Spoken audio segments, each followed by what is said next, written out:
Strategic forgiveness versus automatic forgiveness. The hidden cost of being the bigger person.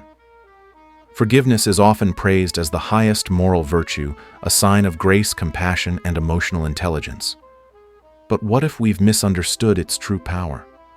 What if in trying to be the bigger person, we're actually handing others the blueprint to use us?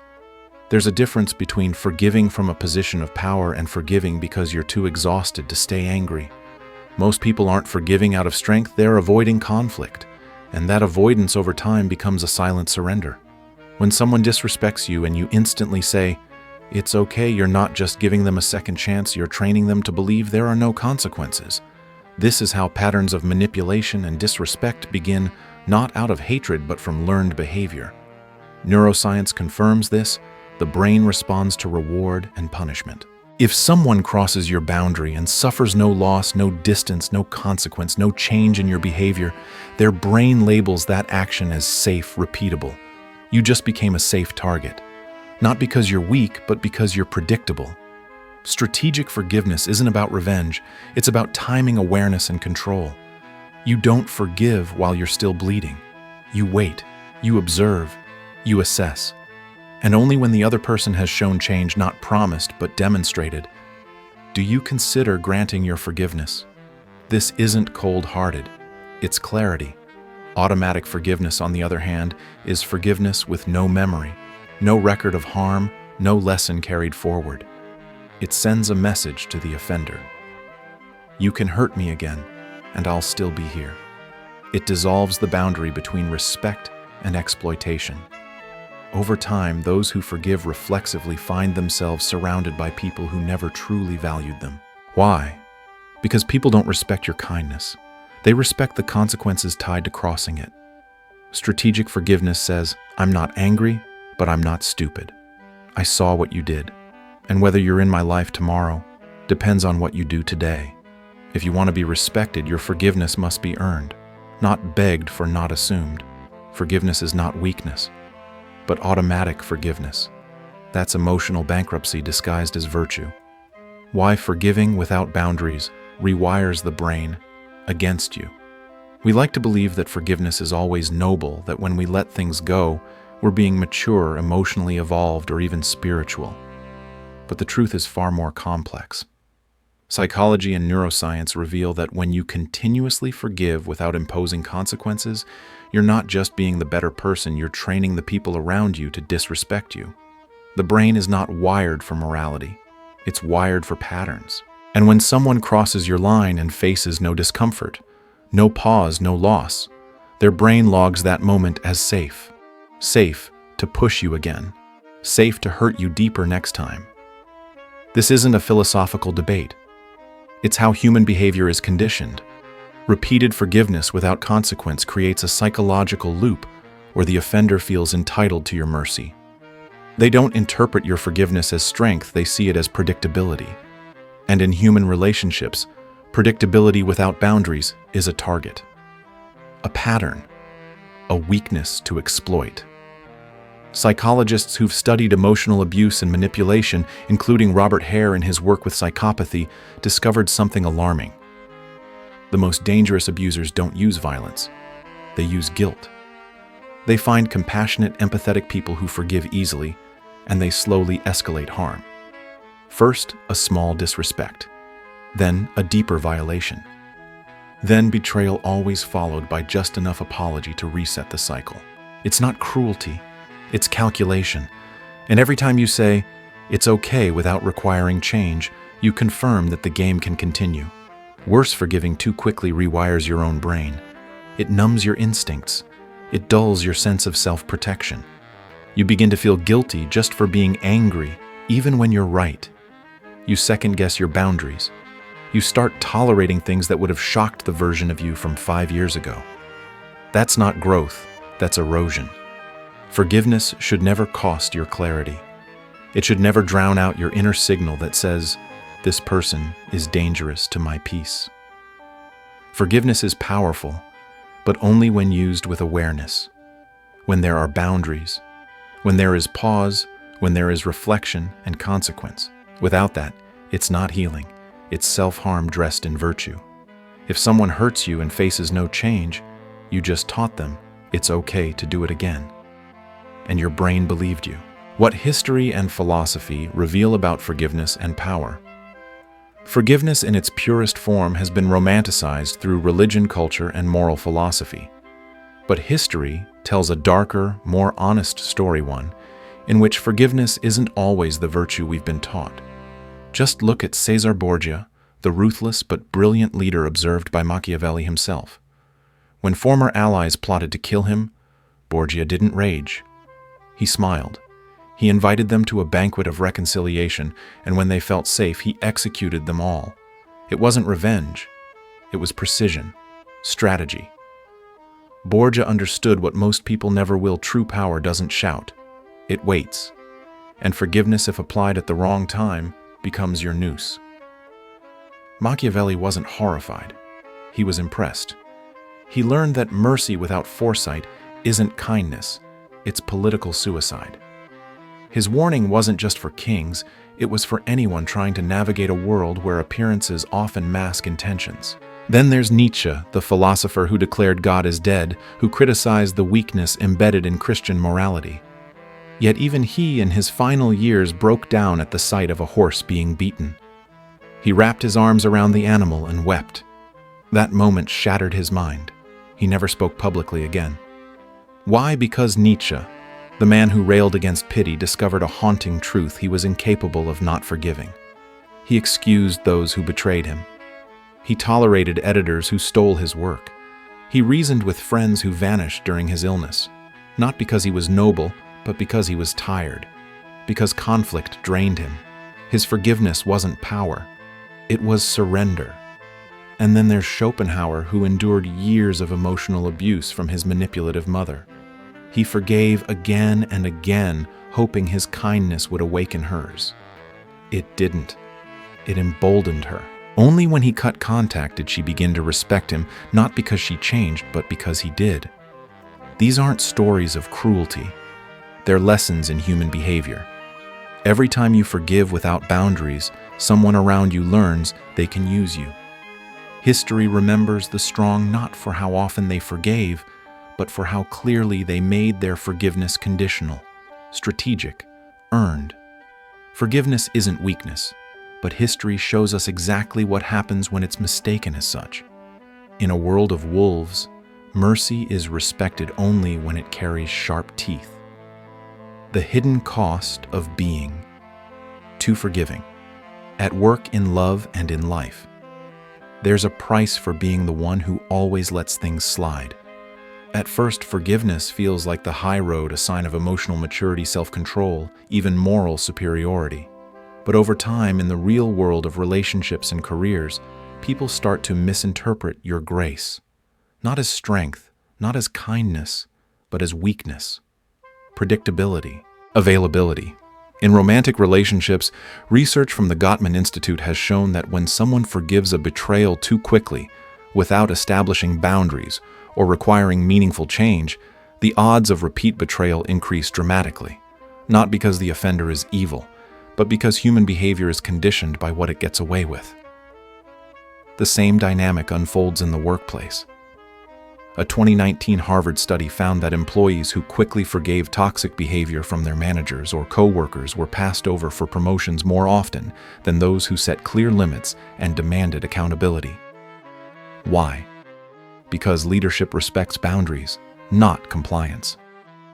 When you consistently tolerate mistreatment, others begin to assume that you lack ambition, self-worth, or influence. Your silence becomes their permission. In friendships, the outcome is just as painful. You become the person people call when they need something, not when they want to celebrate you. The one who's always available, always agreeable, always understanding, until the day you finally say no, and suddenly you're labeled difficult or selfish. Why? Because your history of unconditional forgiveness has trained people to believe that your time, your energy, and your emotional labor are free. But here's the truth. No one wants to admit the world doesn't reward endless tolerance, it punishes it. The people who rise, who lead, who are respected, all have one thing in common. Their kindness has limits. Their forgiveness has terms. They don't offer mercy as a habit, they offer it as a choice backed by consequence. You can still be compassionate without being naive. You can still be forgiving without becoming a doormat. And you can still believe in second chances without giving people infinite chances to hurt you. Because when you forgive without accountability, you're not keeping the peace, you're just postponing the explosion.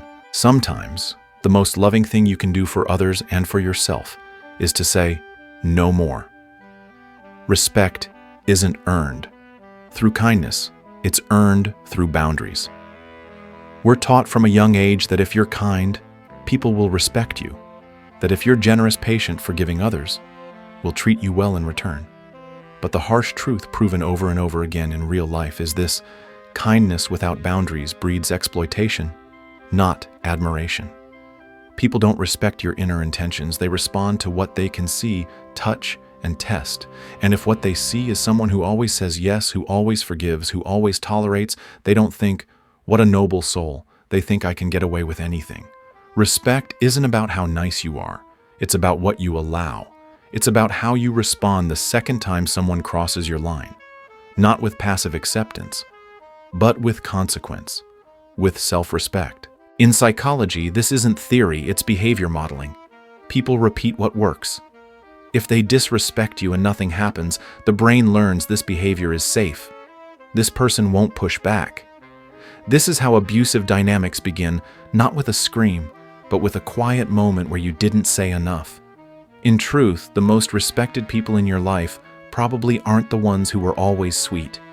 They're the ones you knew not to mess with, not because they were cruel, but because they had limits. Clear, unwavering, unapologetic limits. And they didn't broadcast them with arrogance. They simply enforced them calmly, consistently, and without negotiation. That's what creates the quiet kind of power that lasts. People value what has a cost. If your time, your attention, your forgiveness, your love are always free, always available, always unconditional, it stops feeling like a gift.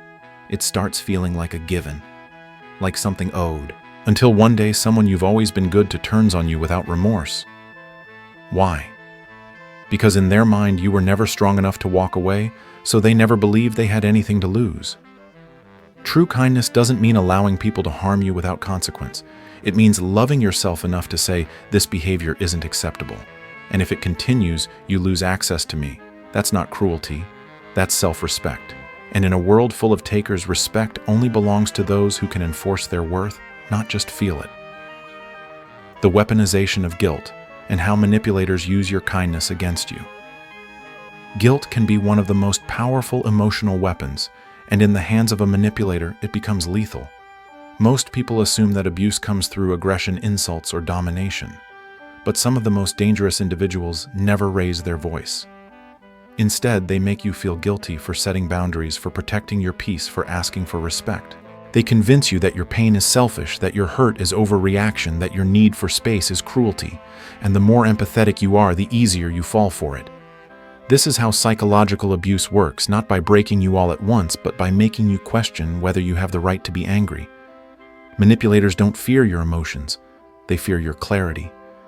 Because clarity means you might actually walk away. That's why when you pause forgiveness and say, I need time to process, they panic. They push. They guilt trip. Not out of love, but out of fear that you'll finally see the pattern, connect the dots, and choose to leave. Robert Hare, a renowned psychologist who studied psychopathy, found that emotional predators often target highly forgiving, compassionate individuals. Why? Because they know these people won't fight back. They'll reflect. They'll try to understand. They'll give second chances, and third, and fourth. The cycle is almost always the same: small boundary violation, minor apology, quick forgiveness, and then a deeper cut next time. The pattern continues until the victim is so emotionally entangled that they begin to believe they're the problem. And perhaps the cruelest trick of all is this: manipulators often hide behind the illusion of love. They use phrases like, "You're too sensitive," or "Don't you believe in forgiveness," to control the narrative. But real love doesn't punish you for protecting your dignity. It doesn't twist your morality into a prison. The next time someone hurts you, don't immediately forgive. Say this instead: I need space to process how I feel. Watch their reaction. If they respect it, they care. If they push against it, guilt trip, shame, or rush you, they're not sorry. They're scared of losing their power over you. And that tells you everything you need to know. Because real relationships are built on mutual respect, not fear of losing access to your forgiveness. The 3 paths. After betrayal and why strategic superiority is the one that wins. When someone betrays you, you stand at a crossroads. You have 3 options, and each leads to a different identity. The first is revenge. It feels powerful, but it traps you in their story. You become a mirror of their behavior, acting from wounded pride rather than clarity. You may win the battle, but you lose the part of yourself that values peace over power. The second is submission. This is where most people land, especially those taught that forgiveness is always noble. You suppress your anger, swallow the humiliation, and pretend to move on. But inside, resentment festers. You lose self-respect not just in their eyes, but in your own. And then there's the third option, strategic superiority, the one almost no one teaches you, but the one that changes everything.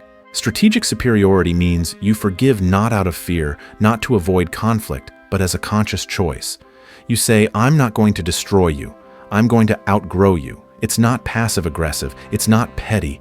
It's elegant. You maintain your dignity, but you no longer allow access. You detach without noise. You don't chase closure because your awareness is closure. This isn't weakness, it's control.